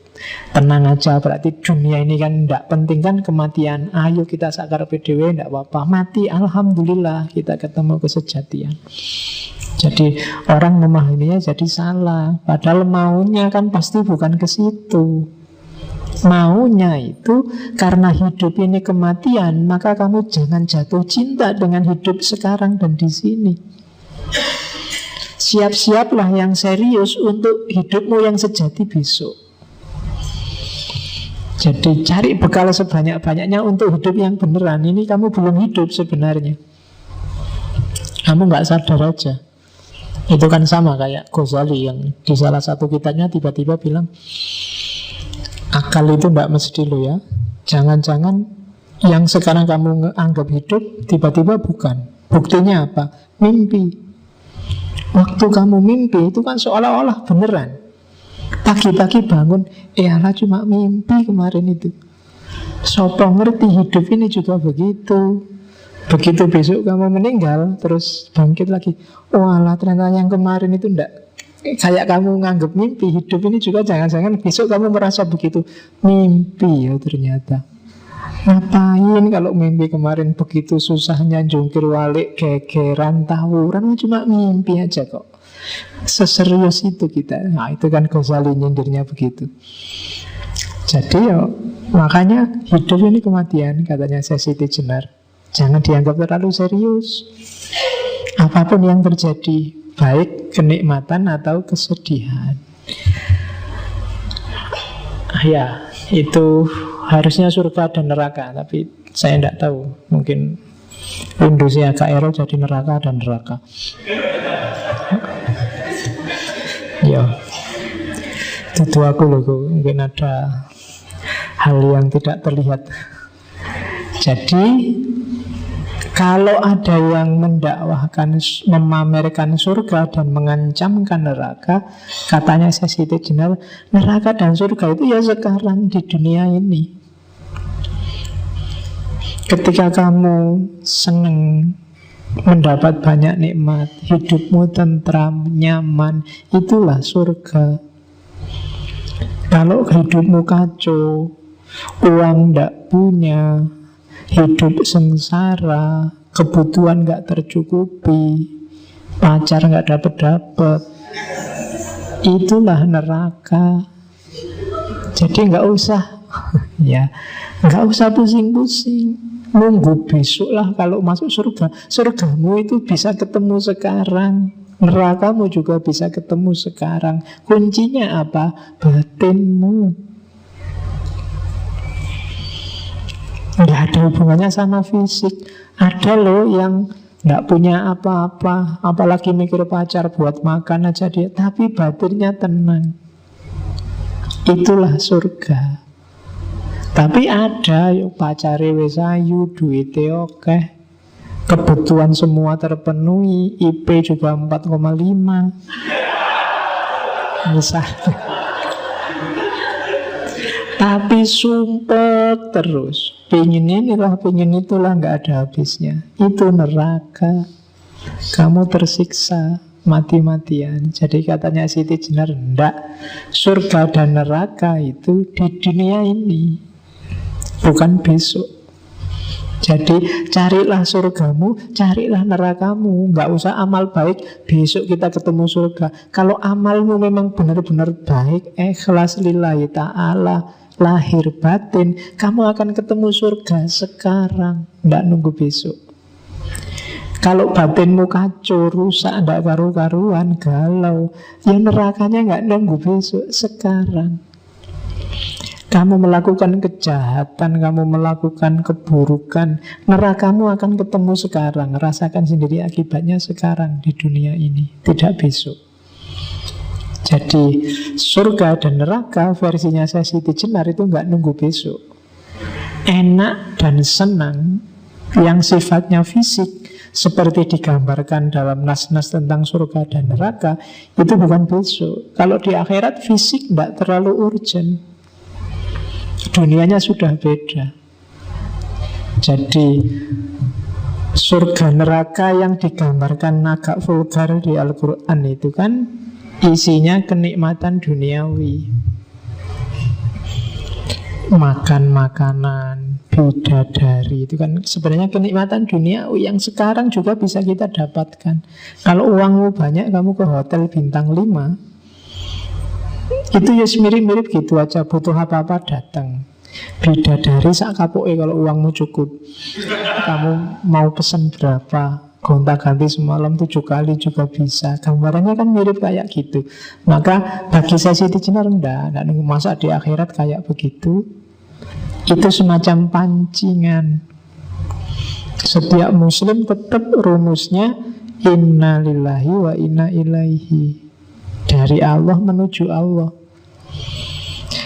Untuk level tertentu memang surga dan neraka penting untuk mengarahkan hidup. Sama kayak anak kecil tadi, biar mau sholat dikasih hadiah, nanti kalau sholatnya lengkap bisa hafal Quran, tak kasih gini loh. Itu kan untuk menarik mereka ke situ. Setelah di situ ya sudah, dia merasakan hakikatnya, kesejatiannya. Surga dan neraka nggak penting lagi. Kalau surga neraka dengan gambaran persis fisikal itu, sekarang kita juga bisa merasakan, nggak usah nunggu besok. Nah, itu tentang surga dan neraka. Oke, ini pandangannya selanjutnya. Syukur kalau saya sampai tiba di alam kehidupan yang sejati. Jadi ini kan ketika Siti Jenar diancam, sudahlah kalau kamu terus-terusan ajaran kayak gini kamu sebarkan, ya resikonya kamu akan dihukum. Eksekusinya ya mesti mati karena kamu dianggap murtad, ajaranmu keluar dari mainstream. Jawabannya Siti Jenar, ya syukur kalau saya sampai tiba di alam kehidupan sejati. Sejak kemarin saya nunggu-nunggu kapan waktuku untuk nyampe ke hidup yang sejati, bukan alam kematian ini. Lah kok diancam, dihukum mati, ya alhamdulillah. Sama kayak Halak kemarin kan, alhamdulillah dihukum mati. Dalam alam kematian ini saya kaya akan dosa. Siang malam saya berdekatan dengan api neraka. Sakit dan sehat saya temukan di dunia ini. Lain halnya apabila saya sudah lepas dari alam kematian ini. Saya akan hidup sempurna, langgeng, tiada ini itu lagi. Jadi diancam hukuman mati ya berani, tidak takut sama sekali. Apa sih hukuman mati itu? Justru itu yang sejak kemarin tak tunggu-tunggu. Mosok wali bunuh diri ora pantes. Tapi nek dihukum mati, ayo, ndak takut sama sekali. Ya, seminggu lalu saya bilang kan bahwa aulia Allah, inna aulia Allah itu la khaufun alaihim wa lahum yahzanun. Nggak sedih, nggak takut. Wong cuma hukuman mati, apa susahnya? Nggak akan nyewa pengacara, biar aja. Ya kan, padahal kalau dia mau, muridnya banyak, yang pejabat juga banyak. Kalau mau merontak perang, ya meskipun mungkin kalah, tapi kan ya bisa saja. Tapi kan enggak. Komunitasnya tadi kan mulai ujung Jawa bagian barat sampai Banyuwangi, Jawa bagian paling ujung timur, sudah ada komunitasnya. Kalau itu disuruh bergerak itu sudah luar biasa, tapi kan enggak. Ngapain sih sibuk banget di dunia, wong dunia ini alam kematian. Jadi Syukurlah kalau aku mau dihukum mati, itu tak tunggu-tunggu, aku tidak akan takut. Cuma kemudian ada versi yang bilang Syekh Siti Jenar tidak dieksekusi, tapi dia melepaskan sendiri nyawanya. Mirip kayak cerita di Buddha, muksa. Jadi muksa itu nggak dibunuh, nggak diapain, ya sudah, sekarang sudah saatnya pergi, begitu saja. Dan itu kalimat yang indikasinya ke sana itu ada di salah satu serat. Jadi katanya Siti Jenar waktu ditantang, menduakan kerja bukan watak saya. Siapa yang mau mati? Dibalik loh ya, kalau Siti Jenar ngomong mati itu maksudnya siapa yang mau hidup. Siapa sih orang yang suka, yang mau hidup? Dalam alam kematian, orang kaya akan dosa. Di alam ini itu wong kakean dosa. Oke. Baik, jika saya hidup yang tak kena ajal, akan langgeng hidup saya, tidak perlu ini itu. Jadi sebaliknya, jika aku hidup berarti mati, hidupku akan langgeng, gak perlu repot-repot. Akan tetapi bila saya disuruh memilih hidup atau mati, saya tidak sudi. Ya kalau dikon milih mati apa milih hidup. Kalau pengen hidup, ya kita nggak mengeksekusi. Kalau pengen mati kita eksekusi. Itu tersinggung saya Siti Jenar. Jadi bila saya disuruh milih, saya nggak akan sudi. Sekalipun saya hidup, biar saya sendiri yang menentukan. Jadi bukan suruhanmu. Hidup mati itu bisa milih sendiri aku. Tidak usah wali songo memulangkan saya ke alam kehidupan. Macam bukan wali utama saya ini. Ya, nggak usah capek-capek eksekusi lah, nggak usah cari alat apa, nggak usah. Mau hidup saja kok minta tolong pada sesamanya. Saya nggak akan minta-minta. Nah, marilah kamu saksikan, saya akan pulang sendiri ke alam kehidupan sejati. Nah, terus ya begitu saja, terus nyawanya keluar, ceritanya selesai. Jadi itu salah satu versi. Ada satu versi lain yang menceritakan bahwa ya benar beliau nanti dieksekusi, cuma kemudian darahnya membentuk kalimat Allah.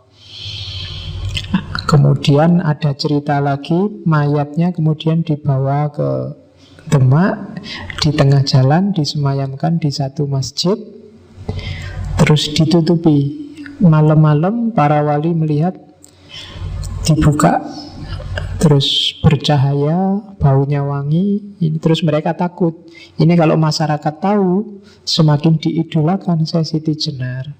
Akhirnya mayat yang bercahaya dan berbau wangi itu disuruh disingkirkan. Kemudian diganti dengan anjing. Jadi terus pagi-pagi banyak orang datang, terus dibilang, coba dilihat, itulah perilaku orang yang sesat dan murtad. Begitu dibuka, oh ternyata isinya anjing. Ada juga, jadi versinya banyak. Saya bilang tadi banyak cerita-cerita, banyak mitos-mitos. Ada sebabnya kenapa mitos-mitos itu dibikin. Tapi kalau saya, kaconya para wali songo, sesuai makom spiritualnya, nggak mungkinlah melakukan tindakan keji semacam itu. Jadi itu cerita-cerita yang dibikin belakangan. Saya ambil satu pengetahuan, wong ini ngaji filsafat ya. Jadi tentang pengetahuan, Syekh Siti Jenar mirip kayak Ghazali. Dia tidak percaya panca indera sama akal. Jadi panca indera sama akal itu bisa menipu. Apalagi panca indera. Yang kelihatan bagus bisa jelek, yang kelihatan jelek bisa bagus. Oke, panca indera itu misalnya minum.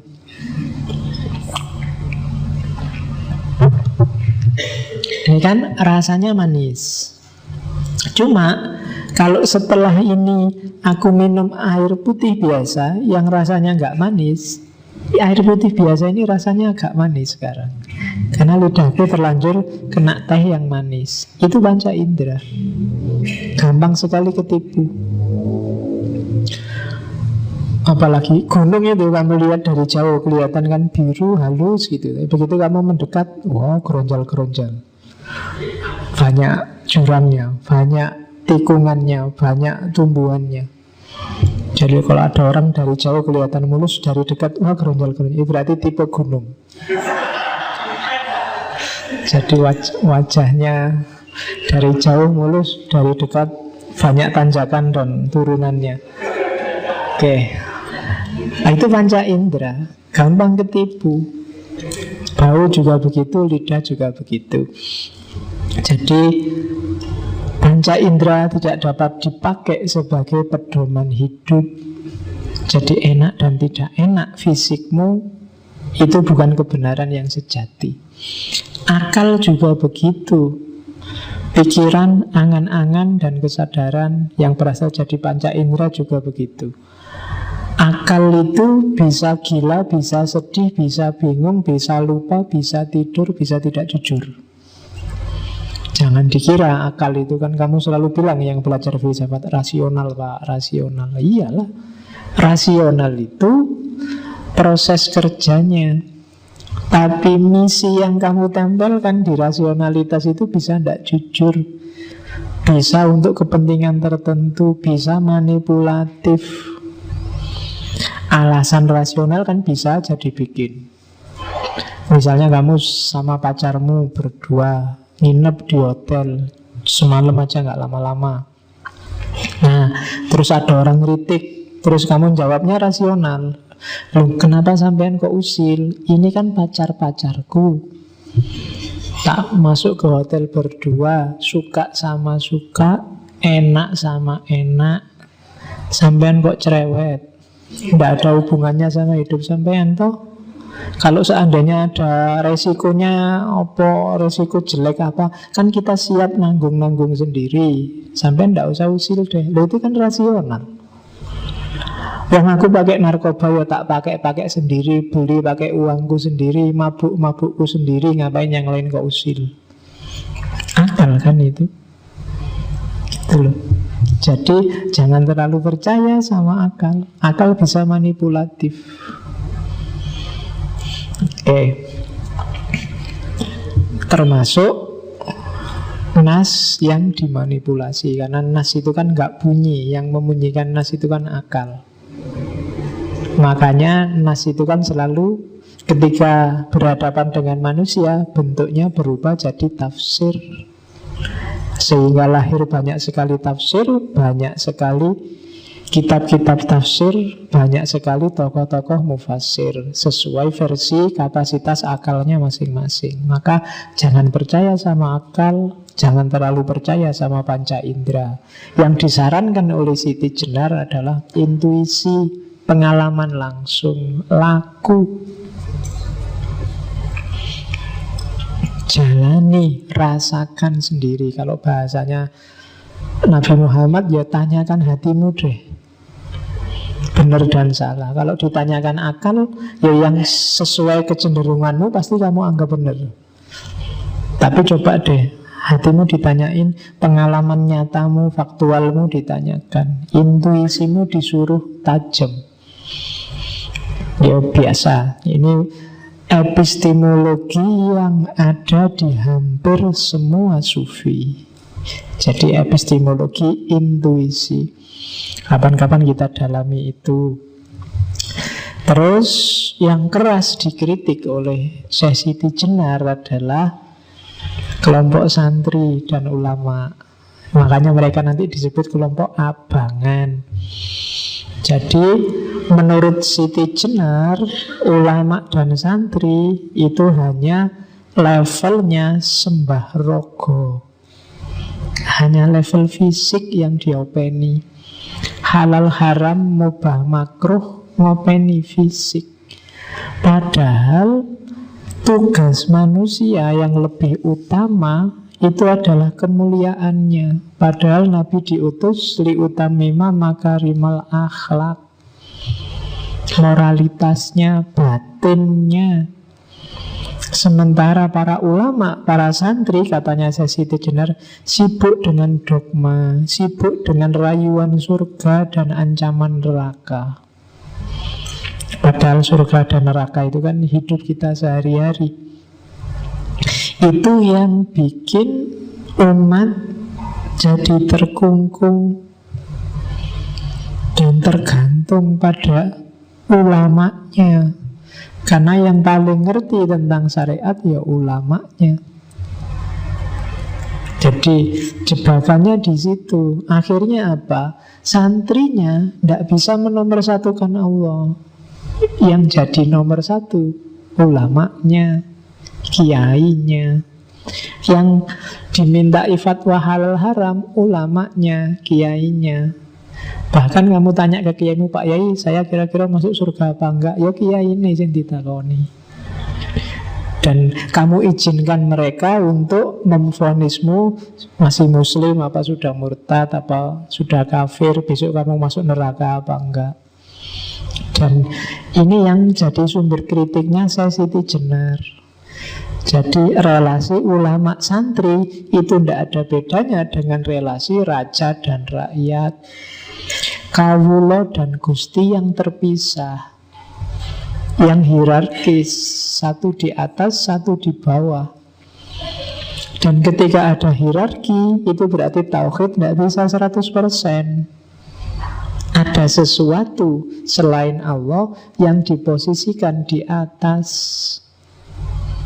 Kalau dalam bahasa hadis, yang di atas itulah namanya zalim, yang di bawah namanya mazlum. Dan Nabi wanti-wanti unsur akhoka zoliman au mazluman. Jadi jangan mau ada hierarki dalam hidup kita. Itu pesannya Siti Jenar. Pesannya egaliter. Apakah itu ulama sama santri, pemerintah sama rakyat, termasuk dosen sama mahasiswa, termasuk dosen sama rektor, termasuk rektor sama menteri, termasuk menteri sama presiden. Jangan ada hierarki. Ya kita saling menjalankan fungsi masing-masing, tapi jangan memposisikan di atas. Jadi orang yang menindas atau merelakan dirinya ditindas, itu sama-sama bukan muwahhid. Nah, duduk persoalannya di situ. Itulah kenapa Siti Jenar melakukan gerakan besar dengan gerakan lemah abangnya. Bikin pusat-pusat pendidikan masyarakat untuk egalitarianisme. Tentang kewalian, sebenarnya agak panjang, tak potong sedikit. Jadi kenalilah sendiri guru-gurumu. Hati-hati, jangan suka meremehkan orang yang ada di sekelilingmu. Siapapun dia, siapa tahu dia kekasihnya Allah, para walinya Allah. Jadi tapi dia sendiri kelihatannya nggak ya enggak, memang wali yang sejati kadang malah nggak ngerti kalau dirinya wali. Malah justru blundernya adalah orang yang ngerti, apalagi ngaku dirinya wali, itu biasanya levelnya langsung merosot. Wali yang sejati itu digambarkan malah dia nggak ngerti kalau dirinya wali. Itu untuk jaga-jaga biar tidak sombong. Nah, kalian kenalilah orang-orang ini. Jangan sampai terlewatkan. Katanya Siti Jenar, sebenarnya paragrafnya panjang, tak potong sedikit. Kekasih Allah itu ibarat cahaya. Jika ia berada di kejauhan, kelihatan sekali terangnya. Namun jika cahaya itu didekatkan ke mata, mata kita akan silau dan tidak bisa melihatnya dengan jelas. Semakin dekat cahaya itu ke mata kita, maka semakin mata kita buta, tidak bisa melihatnya. Engkau bisa melihat cahaya kewalian pada diri seseorang yang jauh darimu, namun engkau tidak bisa melihat cahaya kewalian yang memancar dari diri orang-orang yang terdekat denganmu. Maka jangan meremehkan orang, jangan merendahkan orang, jangan melecehkan orang dalam bentuk apapun. Karena selain bahwa jangan-jangan dia wali, jangan-jangan dia dicintai Allah, juga aktivitasmu melecehkan dan meremehkan orang itu menunjukkan kesombongan, menunjukkan kamu memposisikan dirimu sebagai Tuhan baru, menunjukkan anak al-haq, menunjukkan kamu ngaku sebagai engkaulah yang paling benar. Dan anaknya bukan anak Allah, tapi anak yang egois, anak yang menunjuk dirimu sendiri, bukan Allah. Nah, itu arahnya Sesi Jenar ke situ. Jadi jangan sampai, makanya nasihatnya si Abdul Qadir Jailani kan gitu, ketemu siapapun anggap dia lebih dekat pada Allah dibandingkan kamu. Kalau ketemu yang lebih muda, anggaplah wah dia dosanya masih sedikit, dosaku lebih banyak, mesti aku lebih tua. Kalau ketemu yang lebih tua, anggaplah wah orang tua ini mesti ibadahnya lebih banyak dibandingkan aku yang masih muda. Ketemu orang bodoh, sementara kamu merasa pintar, anggaplah yang bodoh itu kalau dia berdosa karena dia nggak tahu, wong dia bodoh. Jadi dimaafkan, orang nggak tahu kan dimaafkan. Tapi sementara kamu yang pintar, kamu melakukan dosa padahal kamu tahu. Jadi dia levelnya lebih tinggi darimu, yang bodoh itu.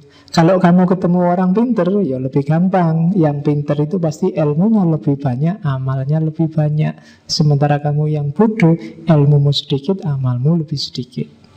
Jadi cara mengambil sudut pandangnya selalu di bawah. Jangan ngambil yang di atas, nanti lahirnya sombong. Itu ajarannya Syekh Abdul Qadir Jailani. Kapan-kapan kita bedah beliau. Oke, terus terakhir, masih ada lagi. Jadi ini politiknya. Kemarin juga yang Al-Halaj kita lihat politiknya. Jadi Syekh Siti Jenar itu sebenarnya tadi sudah saya singgung, sedang mendobrak logika raja dan rakyat, kawulo dan gusti. Zaman Demak ini masyarakat masih menganggap bahwa yang namanya raja itu adalah titisannya dewa. Ajaran ini namanya Bhagavatisme. Kalian mungkin ada cerita-cerita Ramayana, Mahabharata dengan Krishnanya. Itu kan pengaruh Hindu, bahwa raja itu titisannya dewa. Karena dia titisannya dewa, maka dia posisinya mirip Tuhan. Yang lain berarti abdinya, hambanya, kawulonya. Nah, Syekh Siti Jenar muncul dengan gerakan sosialnya untuk memberantas pandangan ini. Jadi tidak, raja juga manusia biasa kok. Tidak harus orang jadi kawulo di hadapan raja. Kita hanya kawulo di hadapan Allah. Allah lah penguasa tunggal, bukan raja. Jadi egalitarianisme semacam ini yang disebarkan oleh Syekh Siti Jenar. Ya mesti aja ini menggelisahkan luar biasa bagi raja saat itu.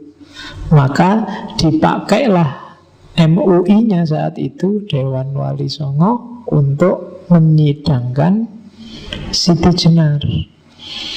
Dan jangan salah, Wali Songo itu ya 9 wali, tapi itu semacam MUI memang hari ini. Tapi ya tidak ngumpul bareng Sunan Ampel sama Sunan Muria. Nanti di fase tertentu Sunan Ampel sudah nggak ada, nanti diisi Sunan siapa lagi. Dan jadi semacam Dewan para wali. Jaraknya agak jauh, sekitar 200-an tahun antara wali awal sama wali akhir di cerita wali-wali itu. Dan beberapa kadang tidak nyambung cerita-ceritanya, karena memang mitos-mitosnya banyak seputar Wali Songo. Tapi mereka pasti ada. Jadi tidak berarti terus kalau banyak mitosnya terus tidak ada, enggak. Mereka pasti ada. Buktinya apa? Jawa yang hampir 100% Islam. Itu kan, Islam itu masuk ke Indonesia sekitar abad ke-7, tapi sampai sekitar abad ke-12 jumlah umat Islam tidak ada 10%-nya. Nanti sekitar abad 12 itu baru datang para wali ini. Tidak ada satu abad setelah itu hampir semua orang Jawa jadi Muslim. Itu bukti suksesnya dakwahnya Wali Songo. Ya meskipun intrik-intrik politik kecil pasti terjadi. Jadi Syekh Siti Jenar ini masuk di kritik pada kerajaan. Jadi maka ya tidak heran terus dia dibenci oleh raja. Dipanggil menghadap pun dia tidak mau. Karena bagi dia yang bisa manggil aku ya hanya Allah. Wong aku sendiri nih ya Allah yang malah dipanggil, gimana? Nah itu yang ada di Syekh Siti Jenar. Maka dia terus dianggap makar. Akhirnya dia tidak dipanggil tapi didatangkan ke sana para wali. Sampai kemudian Sunan Bonang yang datang langsung menjemput. Dan nama Syekh Siti Jenar mulai populer ketika Sunan Bonang memperkenalkan beliau ini loh, Syekh Siti Jenar. Nama Siti Jenar diperkenalkan di depan para wali. Meskipun di sidang pertama itu sebenarnya nggak langsung dieksekusi, dikasih masukan, cobalah nggak usah gitu lagi, kasihan masyarakat yang masih awam dan seterusnya. Itu masih ada jangka waktu setahun sebelum dieksekusi. Di jangka waktu setahun ini Sunan Kalijogo yang disuruh ngawasi. Nanti mungkin ada yang pernah lihat filmnya Syekh Siti Jenar Sunan Kalijogo. Meskipun dramatisasinya banyak, tapi ilmunya sebenarnya agak mirip Sunan Kalijogo sama Siti Jenar ini. Meskipun kemasannya agak berbeda. Sunan Kalijogo lebih halus, pakai media budaya. Sementara Syekh Siti Jenar agak frontal. Itu yang bikin banyak awam salah paham. Tapi kandungan ajarannya kalau diteliti sebenarnya nggak jauh. Dan setahun itu terjadi banyak diskusi, banyak adu pendapat antara Siti Jenar sama Sunan Kalijogo. Oke, terus ini terakhir. Kenapa kemudian banyak sekali mitos-mitos yang jelek-jelek justru muncul ke permukaan? Ada analisis lain bahwa cerita Sunan Kalijogo ini yang jaraknya 200-300 tahun setelah cerita itu kok jadi banyak mitos. Itu ada analisis bahwa cerita ini, cerita Syekh Siti Jenar yang dieksekusi itu dipakai oleh Sultan Agung untuk membangkitkan moral pasukannya. Jadi kan Syekh Siti Jenar itu terahnya, jadi murid-murid besarnya yang tadi Ki Ageng Pengging sampai Joko Tingkir dan keturunannya itu kan nanti dilanjutkan di Mataram Islam yang sekarang jadi Jogja dan Solo itu. Nah, jayanya kan zaman Sultan Agung. Nah, zaman Sultan Agung untuk menyebarkan kekuasaan itu kan menyerang daerah-daerah Surabaya, Pasuruan itu kan diserang untuk ditaklukkan. Sebagian besar daerah-daerah ini adalah miliknya para wali. Giri, Tuban, dan lain-lain itu kan daerah-daerahnya para wali.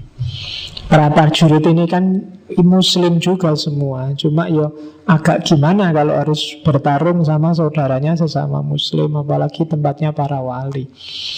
Nah, untuk membangkitkan semangat biar mau bertarung ini, cerita-cerita mitos tentang tentang Syekh Siti Jenar yang dieksekusi, yang diganti anjing dan macam-macam diangkat. Dengan cerita ini pasukan Mataram yang pedalaman ini kan agak panas ini. Wah, sunanku ya diginiin, ini guru-guruku ya diginiin. Kurang ajar wali-wali itu memang. Semangat bertarungnya bangkit.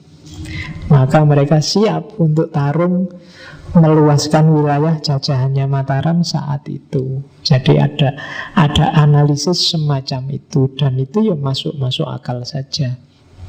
Karena politik itu kan memang caranya selalu begitu.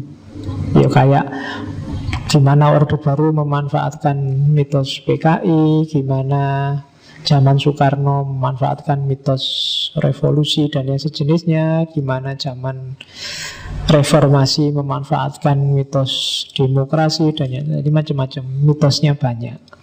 Jadi kadang-kadang yang masuk ke memori masyarakat itu yang mitos-mitos, bukan yang ajarannya.